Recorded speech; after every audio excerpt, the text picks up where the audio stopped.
اعوذ باللہ من الشیطان الرجیم بسم اللہ الرحمن الرحیم اللہم صلی علی محمد وعلی محمد وعجل فرجہم۔ معزز ناظرین السلام علیکم ورحمۃ اللہ وبرکاتہ، میں ہوں اطہر کاظمی اور آپ دیکھ رہے ہیں پروگرام احکام اسلامی۔ پچھلی ایپیسوڈ میں موت کے حوالے سے بہت خوبصورت گفتگو تھی، اور کیونکہ خاص طور سے ایک سوال جو تھا کہ کیا موت کی تمنا کی جانا چاہیے، تو مولانا نے بہت خوبصورتی کے ساتھ حضور سرور کائنات کے بارے میں اور وہ پورا واقعہ پیش کیا۔ موت سے ریلیٹڈ بہت سارے سوال ہمارے ذہنوں میں بھی رہتے ہیں کہ آخر موت کیا ہے۔ ایک بڑا اہم سا شعر کہا جاتا ہے کہ موت آئے تو دن پھریں شاید، زندگی نے تو مار ڈالا ہے۔ تو کیا یہ شعر واقعی اصل زندگی پر بھی فٹ بیٹھتا ہے یا صرف یوں ہی کہنے کو ہے؟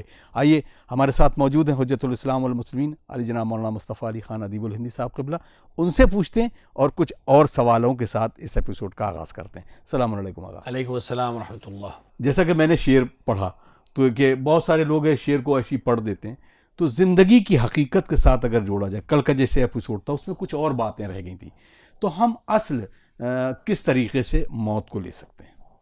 دیکھیں، میں نے عرض کیا تھا آپ کی خدمت پہ کہ موت ایک حتمی چیز ہے، موت تو آنی ہی ہے۔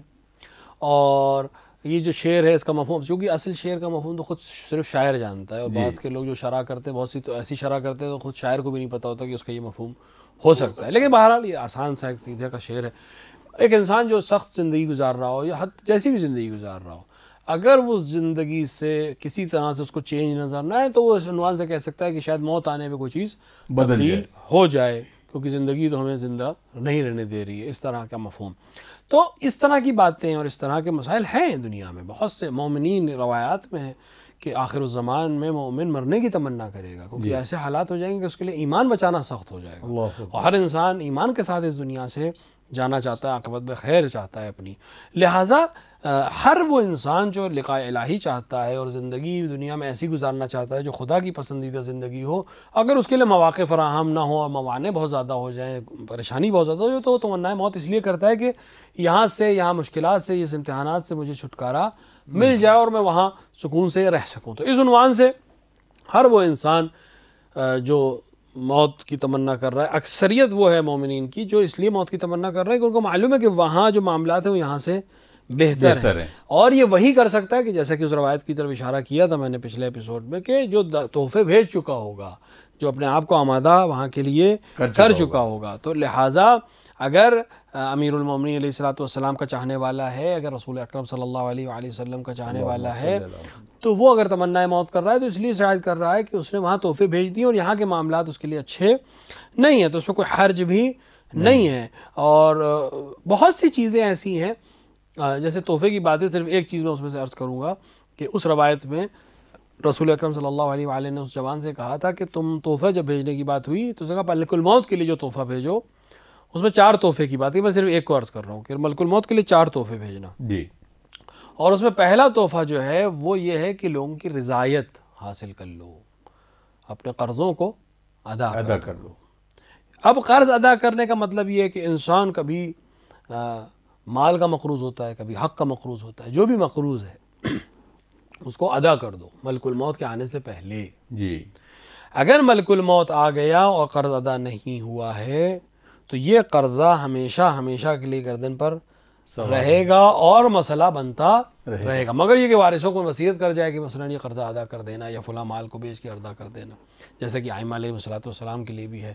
حتی ائمہ کے اندر جو بہت سی سملیرٹیز ائمہ اور رسول اکرم صلی اللہ علیہ وآلہ میں ہوئیں، ان میں سے ایک سملیرٹی یہی ہے کہ سب مقروض اس دنیا سے گئے، اور یہ قرضہ وہ اپنی شخصیت کے لیے نہیں لیتے تھے، اپنے شخصی کام کے لیے نہیں لیتے تھے، لوگوں کی مدد کے لیے لیتے تھے، اور اسی حال میں اس دنیا سے گئے۔ رسول اکرم گئے مقروض گئے، امیر المومنین نے قرضہ ادا کیا، امیر المومنین اس دنیا سے گئے مقروض گئے، امام حسن نے قرضہ ادا کیا، امام حسن اس دنیا سے گئے مقروض گئے، امام حسین نے قرضہ ادا کیا، حتی امام حسین علیہ السلام اس دنیا سے مقروض گئے، اور وقت آخر جو امام زین العابدین کو بہت سی وصیتیں کی، ان میں سے ایک وصیت یہ بھی کی کہ میں اتنے مقروض ہوں اور فلاں باغ بیچ کے وہ قرضہ ادا کر دینا۔ تو یہ ہر امام کی زندگی میں ہم کو ملتا ہے کہ وہ مقروض اس دنیا سے گئے۔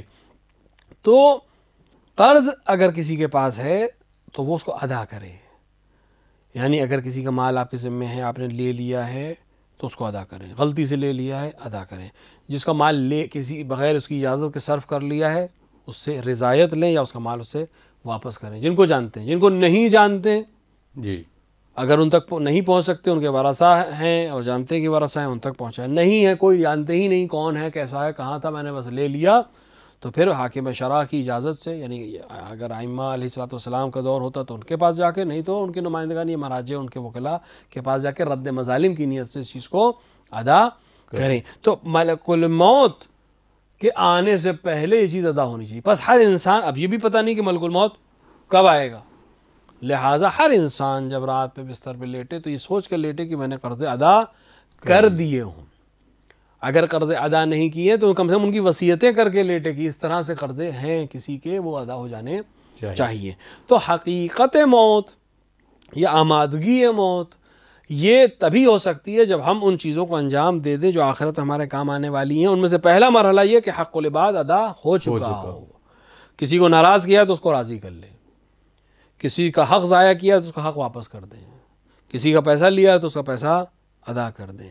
صرف نماز اور روزہ ہر چیز نہیں ہے. اگر آپ نے کسی کا پیسہ لیا ہے اور آپ نماز 5 وقت کی نماز پڑھتے ہیں، واجب ہے، پڑھنا تو ہی ہے، 5 وقت کی نماز واجب پڑھتے ہیں، لیکن کسی کا گھر چھینا ہوا اس کے گھر میں نماز پڑھ لیں، چھینے ہوئے گھر میں، تو یہ 5 وقت کی نماز کو فائدہ نہیں، سب باطل ہے.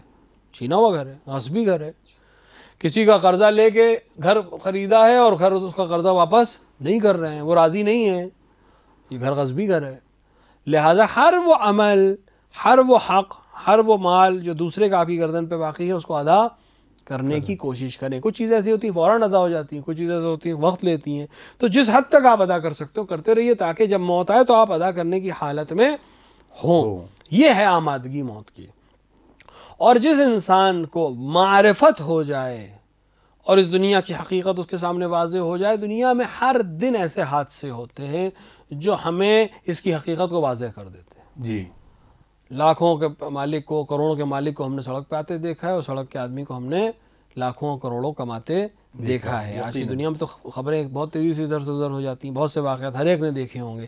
تو یہ حقیقت دنیا کو واضح کر رہا ہے کہ جس کے پاس مال ہے وہ یہ نہ سوچے کہ میرا مال کبھی ختم نہیں ہوگا، اور جو بالکل فقیر و فقر و فاقے میں وہ یہ نہ سوچے کہ میں ہمیشہ فقیر و فاقے میں ہی رہوں گا. بالکل برعکس اس دنیا میں ہو سکتا ہے. کوئی چیز اس دنیا میں سٹیبل نہیں ہے، ہر چیز اوپر اور نیچے ہوتی رہے گی، کبھی عروج ہے اور کبھی زوال ہے. لیکن ایک چیز بالکل طے ہے، اگر اس دنیا میں آپ آئے ہیں تو چاہے جتنے عروج پہ چلے جائیں اور چاہے کتنے زوال میں چلے جائیں، آخر یہ سفر ختم ہو جائے گا. اور بالآخر جب یہ سفر ختم ہو جائے گا تو ایک دوسری منزل آنی ہے. فرق صرف یہ ہے کہ یہ سفر چاہے کتنا ہی اچھا ہو، چاہے کتنا ہی سخت ہو، چاہے کتنا ہی خوشگوار ہو، چاہے کتنا ہی رنج کے ساتھ ہو، بالآخر 60 سال 70 سال 80 سال 90 سال ایک محدود سفر ہے، ختم ہو جائے گا. لیکن جو اگلا سفر اور اگلی منزل ہے وہ ہمیشہ ہمیشہ والی ہے. لہذا عاقل وہ ہے کہ جو وہاں کے لیے اچھے انتظامات کر کے جائے.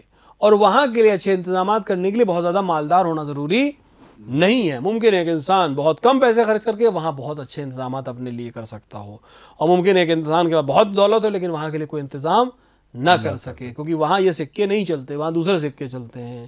اور اس کے لیے انسان کے پاس دنیا میں مال ہونا ضروری نہیں ہے، یہی میٹھی زبان کافی ہے اس کو وہاں کے انتظام کرنے کے لیے. کسی یتیم کے سر پہ ہاتھ پھیر دینا ہی انتظام ہے، کسی سے ادب سے بات کر لینا ہی وہاں کے لیے ایک انتظام ہے. جو چیز آپ کے ہاتھ میں فراہم ہے اس کو وہاں کے لیے خرچ کر دینا اور وہاں کے لیے ذخیرہ کرنا، یہ سب سے بڑی عقل مندی ہے، اور ہر انسان کو اسی کی کوشش کرنی چاہیے. جزاک اللہ.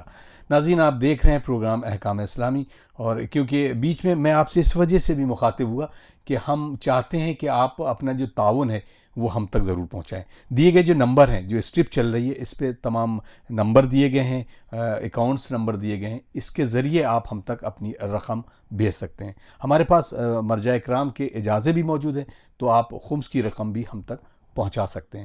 یہ ساری باتیں اس لیے ہیں کہ آپ کے تعاون کی وجہ سے ہم اس طرح کے پروگرام بنا رہے ہیں. اور خاص آج کا جو موضوع ہے کل کے ایپیسوڈ سے بالکل جڑا ہوا ہے، وہ موت کے حوالے سے ہم بات کر رہے تھے. آئیے آگا کی طرف پھر روبرو ہوتے ہیں اور کچھ سوال کرتے ہیں. آگا، جس طریقے سے بات کرتے ہیں، لیکن جب ہمارے سامنے کتب آتی ہیں، اور پھر اس کے علاوہ جیسے ایک کتاب تھی اس کو بڑا مقبولیت ملی، روحوں کا سفر، اور اس طرح کے کچھ علماء بھی جب اپنی خطابت کرتے ہیں وہ بڑی خوف زدہ باتیں کرتے ہیں کہ مرنے کے بعد یہ ہوگا. تو ایک یہ بھی پہلو ہے کہ لوگ مرنا نہیں چاہتے ہیں. مرنا حتماً ہے، ضروری ہے، وہ انسان اس دنیا سے جائے گا.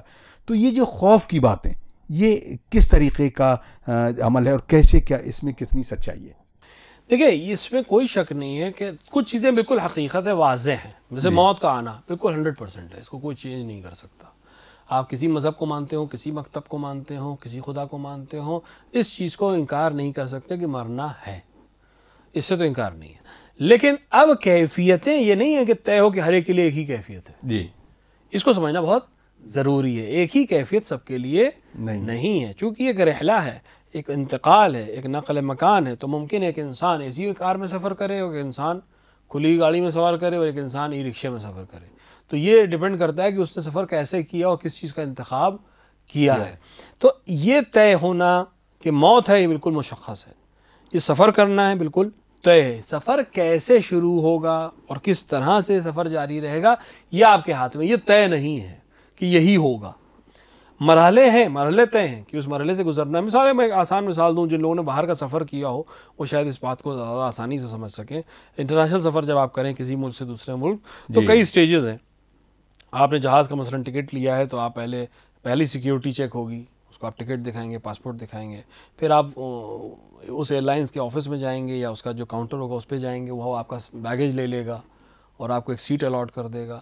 پھر آپ آگے بڑھیں گے تو سب سے پہلے امیگریشن آفیسر آپ کو روکے گا، وہ آپ کے پاسپورٹ پہ مہر لگائے گا. پھر سیکیورٹی آفیسر روکے گا، اور اس کے بعد پھر آپ کو بورڈنگ ایریا میں جائیں گے، بورڈنگ سے پہلے ایک بار پھر سے سیکیورٹی آفیسر چیک کرے گا، آپ کے پاسپورٹ کو ملائے گا، آپ کے نمبرز کو ملائے گا، پھر آپ جہاز میں چڑھیں گے. تو یہ ایک سفر کا آغاز میں اتنی مراحل ہیں. جی اسی طرح آپ دوسرے مراحل کو سمجھیں. ایک سفر کا آغاز ہونا ہے، بہت سے مراحل ہیں، بہت سے چیک پوائنٹس ہیں. پہلا چیک پوائنٹ ملک الموت آ کر روح قبض کرے گا. جی دوسرا چیک پوائنٹ یہ ہے کہ آپ کو قبر میں لٹایا جائے گا. تیسرا چیک پوائنٹ یہ ہے کہ منکر و نکیر آپ سے سوال کریں گے. پھر برزخ کی پوری منزلیں، اگر اس کو تھوڑا سا اور لمبا کر دیا جائے تو پھر ایک موقع ہے کہ جہاں پھر سے آپ کو جگایا جائے گا اور نام اعمال پوچھے جائیں گے، حساب کتاب کیا جائے گا. جی اور اس کے بعد میزان نصب کی جائے گی، اس پہ نام اعمال تولے جائیں گے، اور اس کے بعد صراط سے گزارا جائے گا. پھر بہشت اور جہنم کے مسائل پیدا ہوں گے. تو یہ اتنے چیک پوائنٹس ہیں. جی اب چیک پوائنٹ سے جب آپ گزرتے ہیں، اسی سفر کو پھر سے آئیے. ایک انسان ہے جس کے پاس معمولی ٹکٹ ہے، اسی دنیا میں معمولی ٹکٹ ہے، اکنامی کلاس کا ٹکٹ ہے، اور اس کے پاس جو پاسپورٹ ہے اس کے اوپر امیگریشن ریکوائرڈ کی مہر لگی ہوئی ہے، امیگریشن کلیئرنس ریکوائرڈ کی مہر لگی ہوئی ہے. اس کے پاس کوئی ایسا سامان ہے جو سیکیورٹی پہ سے جانے کی اجازت نہیں ہے. تو اب اس کے لیے سفر سخت ہونا لگے گا. جی اس کو اچھی سیٹ الاٹ نہیں ہوگی، اس کو لائن میں دیر تک کھڑا رہنا پڑے گا، اس کے بیگیج میں 30 کلو سے زیادہ مثلا یا 20 کلو سے زیادہ سامان جانے کی اجازت نہیں ہوگی. اس کا مثلاً کے طور کے اوپر امیگریشن کلیئرنس کے لیے ایک الگ جگہ سے جا کر سرٹیفکیٹ ایشو کرانا پڑے گا. پھر وہ امیگریشن کی لائن میں لگے گا، پھر اس کے اوپر مہر لگے گی. وہ سیکیورٹی والے نے جو سامان روک لیا کہ یہ الاؤڈ نہیں ہے، یا تو وہ سامان کو واپس کرے گا یا اس سامان کو کسی اور طرح سے کلیئرنس کرائے گا، کسی اور طرح سے لگیج کرائے گا اگر اس کو لے جانا ضروری ہے. اور پھر جب دوبارہ پلین میں بیٹھنے کی باری آئے گی تو اکنامی کلاس کے لیے پھر وہ ایک لمبی سی لائن لگے گی اور پھر وہ سفر آغاز ہوگا. اب اسی میں اگر ایک آدمی بزنس کلاس میں سفر کر رہا ہے، ایک انسان فرسٹ کلاس میں سفر کر رہا ہے، اب اس کی لائن بالکل الگ ہوگی، اس کے لیے بیگیج کلیئرنس بالکل الگ ہوگا، اس کے لیے امیگریشن کلیئرنس کی لائن بالکل الگ ہوگی، اس کے لیے سیکیورٹی چیک کی لائن بالکل الگ ہوگی، ویٹنگ ایریا میں اس کے لیے الگ انتظامات ہوں گے. یہ انسان کوئی سیٹ جو اکنامی کلاس میں چل رہا ہے اس کے لیے کوئی سیٹ نہیں، اگر ہے بھی تو بہت سے لوگ بیٹھے ہوئے ہیں، یہ شاید کھڑے ہی ہو کے 2 گھنٹے انتظار کرے. وہ فرسٹ کلاس کیبن میں چلا جائے گا، وہاں شربت بھی ہے، کھانا بھی ہے، پینا بھی ہے، سب کچھ ہے، انتظار کر رہا ہے، آرام سے انتظار کر رہا ہے. اس کے لیے 2 گھنٹہ انٹرٹینمنٹ ہی ہے. جب جہاز آئے گا تو جہاز میں بیٹھ جائیں گے. دونوں ایک ہی سفر کر رہے ہیں، دونوں ایک ہی منزل پر جا رہے ہیں، دونوں کا مقصد تقریباً ایک ہی جگہ ہے، لیکن دونوں نے اپنے لیے جو انتظامات کیے ہیں وہ مختلف ہیں. جی تو انتظامات کے نتیجے میں سفر کی جو کیفیت ہے وہ مختلف ہو گئی ہے. جبکہ دونوں کا سفر ایک ہے، دونوں 4 ہی گھنٹے میں پہنچیں گے، دونوں اسی جہاز سے جائیں گے، دونوں اسی شہر میں پہنچیں گے جہاں کا انہوں نے ٹکٹ لیا ہے. ایک ہی جگہ سے جا رہے ہیں، ایک ہی جگہ پہنچیں گے، لیکن انتظامات کے فرق کی وجہ سے ان کا یہ پورا پروسیس الگ الگ کیفیتوں سے گزرے گا. ہمارا پروسیس بھی ایسا ہی ہے. اگر ہم نے قبر کے لیے اچھا انتظام کیا ہے، فرسٹ کلاس والا انتظام کیا ہے، تو قبر ہمارے لیے آسان ہو جائے گی. اگر انتظام نہیں کیا ہے تو قبر ہمارے لیے سخت ہو جائے گی. اگر ہم نے اپنے ایمان کو اچھا رکھا ہے، انتظامات کیے، تو منکر نکیر ہمارے لیے سوال جواب آسان ہو جائیں گے. نہیں کیا ہے تو سخت ہو جائیں گے. مراحل لیٹ اور ویٹنگ لسٹ والے معاملات آنے لگیں گے. ہر مرحلے میں ہر ایک کا ایک الگ چیک پوائنٹ ہے، الگ شرائط ہیں، الگ مسائل ہیں. اگر وہاں کے مسائل سالوڈ ہیں، آپ نے فرسٹ کلاس انتظام کیے ہیں، آپ نے بزنس کلاس والے انتظام کیے ہیں، آپ کے لیے پریشانی نہیں ہے. اگر نہیں انتظامات کیے ہیں تو ہر مرحلے میں پریشانی اور دشواری ہے. اور ان تمام مراحل کے لیے جو سب سے بڑا انتظام ہے وہ ولایت امیر المومنین علیہ الصلوۃ والسلام ہے. اگر اس ولایت کے معنی واقعی کو ہم جانتے ہیں اور اس ولایت پر ہم واقعاً زبانی نہیں عملی قائم ہیں تو یہ تمام مراحل بہت آسانی سے حل ہوتے چلے جائیں گے اور کسی طرح کی کوئی پریشانی نہیں ہوگی. تو مراحل سب کے لیے وہی ہیں. کیسا انتظام ہے, کتنی آپ کے انتظامات وی آئی پی کلاس کے ہیں, کتنے اکنامی کلاس کے ہیں, اس سے آپ کے مراحل کی سختی بڑھ جائے گی یا گھٹ جائے گی. اگر انسان اپنے آپ کو آمادہ کر لے, جس طرح دنیاوی سفر میں وہ انتظامات کر کے اپنے سفر کو آسان کرنا چاہتا ہے, اگر اخروی میں کرنا چاہے تو ولایت امیر المومنین, احکام امیر المومنین, سیرت ائمہ علیہ الصلوۃ والسلام کو فالو کرتا جائے, اس کے لیے وہ مراحل آسان ہوتے چلے جائیں. جزاک اللہ. اب آقا یہاں پر کیونکہ ہم بات صرف مومنین کی کر رہے ہیں, جب روح جسم سے نکلنے والی ہوتی ہے تو دیکھا گیا کہ کچھ لوگوں کے لیے بڑا سخت مرحلہ ہوتا ہے. تو اکثر لوگ بات بھی کرتے ہیں کہ یہ اعمال ہیں کہ جو اس وقت اس کو یہ دکھایا جا رہا ہے. تو کیا یہ واقعاً ہے کہ مومن جو ہے اس کی روح آسانی سے قبض ہوتی ہے, یا اگر جس کی روح نہیں قبض کی جا رہی تو وہاں سے اس پرابلم کی جو وہ ہے وہ شروعات ہو جاتی ہے؟ دیکھیں, اگر جہاں تک مومن کی بات ہے, اگر روایت کہتی ہے کہ مومن کے جسم سے روح ایسے الگ کی جاتی ہے جیسے گلاب سے اس کی خوشبو, جی انہیں پتہ بھی نہیں چلے گا. لیکن بعض روایات اس کی طرف اشارہ کرتی ہیں کہ اگر کسی مومن کو جان کنی کی عالم میں پریشانی ہو رہی ہو تو بعض روایت کہتی ہے کہ اس کو ایسی جگہ لے جاؤ جہاں وہ نماز پڑھتا ہے. اسی لیے کوشش کرنی چاہیے گھر میں ایک جگہ مخصوص کر لیں اپنے لیے نماز پڑھنے کے لیے, تاکہ جب کبھی جان کنی کا معاملہ آئے اور آپ کے لیے دشواری ہو تو لوگ جانتے ہو کہ کہاں لے جانا چاہیے. یعنی جس تخت پہ نماز پڑھتا ہو یا جس جگہ نماز پڑھتا ہو یا جس کمرے میں نماز پڑھتا ہو وہیں لے جائیں حالت احتضار میں, تاکہ دم نکلنے میں آسانی ہو, روح کو آسانی ہو. تو ایک مرحلہ یہ ہے. بعض روایات اس کی طرف اشارہ کرتی ہیں کہ اگر مومن کے لیے کچھ چیزیں سخت خداوند عالم کرتا ہے اس دنیا میں تاکہ وہ یہی معاملات آسان ہو جائیں, کیونکہ بالآخر یہ مرحلہ کچھ دیر کا ہے, یہ کچھ سیکنڈ یا کچھ منٹ کی بات ہے, روح نکل جائے گی, لیکن وہاں کے جو مراحل ہیں وہ ہمیشہ کی بات ہے.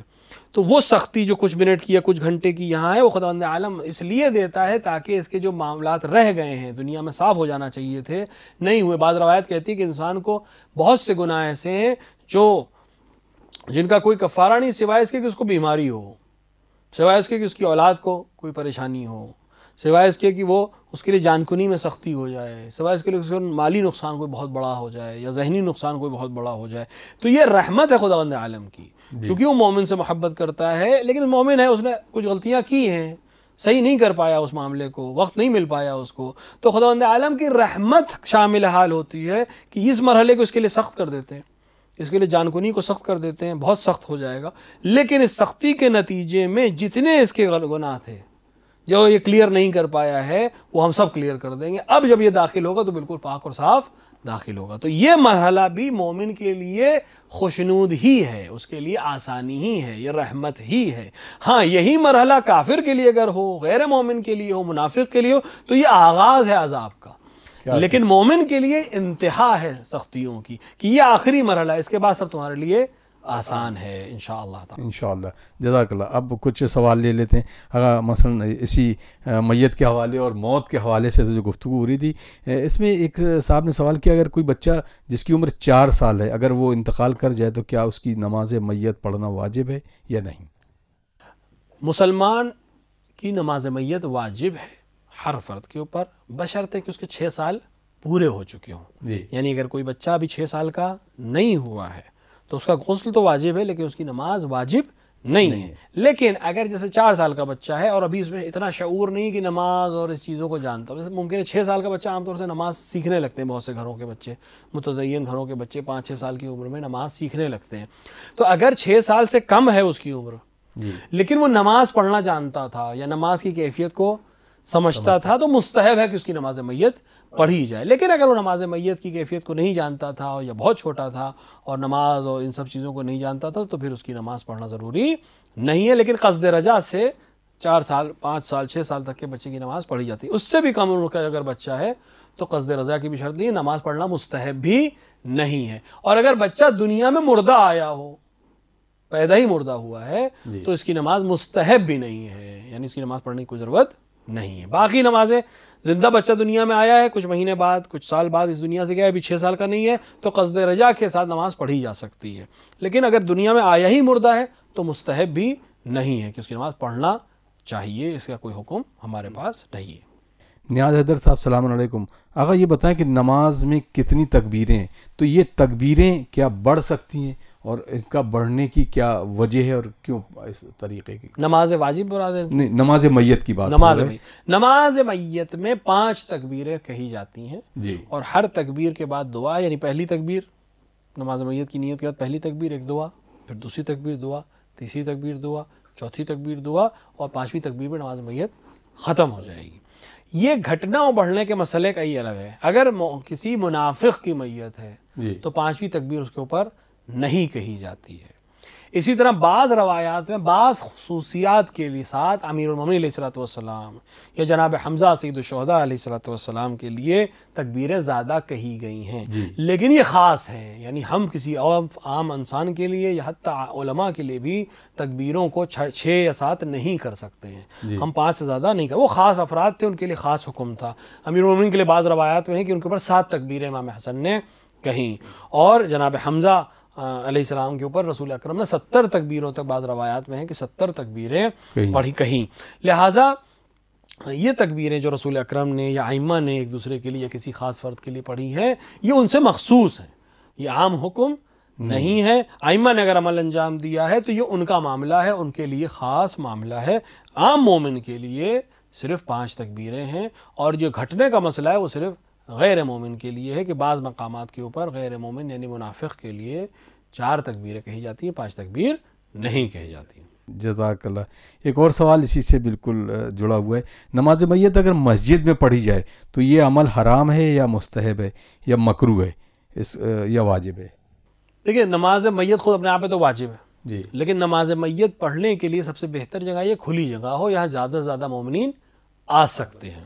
مسجد میں نماز میت پڑھنا مکروہ ہے، جی، البتہ پڑھ لیں تو نماز میں کوئی حرج نہیں ہے، لیکن میں عرض کیا تھا شاید کسی پروگرام میں، دوبارہ عرض کر دیتے ہیں، جب ہم احکامات میں خصوصاً عبادات میں مکروہ لفظ استعمال کریں تو اس کا مطلب ہے کہ ثواب کم ہو جائے گا، جی، عمل صحیح رہے گا، ثواب مثال کے طور پر 100 دینے والا تھا، ثواب 90 دے گا، 80 دے گا، 85 دے گا، لیکن خود عمل اپنے آپ میں صحیح ہے۔ تو مسجد میں نماز جنازہ کرنا مکروہ ہے، یعنی ثواب کم ہو جائے گا، لیکن مسجد الحرام میں اگر یعنی خانہ کعبہ کے پاس اگر یہ عمل ہو رہا ہے تو وہاں مکروہ نہیں ہے۔ باقی ہر مسجد میں مکروہ ہے، لیکن اگر کھلے میدان میں کریں تو زیادہ مناسب ہے۔ اگر مطلب آج کل ہم نے کئی جگہ دیکھا ہے کہ وہ جو مسجد کا ایک جگہ مخصوص کر دی جاتی ہے اور وہ ہوتا ہے امام بارگاہ ہے، اور وہاں لوگ نماز پڑھتے ہیں، باقاعدہ اذان بھی ہوتی ہے اور اس کے بعد وہ، تو کیا اس جگہ پر بھی اس نماز پڑھنے کا مطلب جو حکم ہے وہ مکروہ کی اس میں آئے گا؟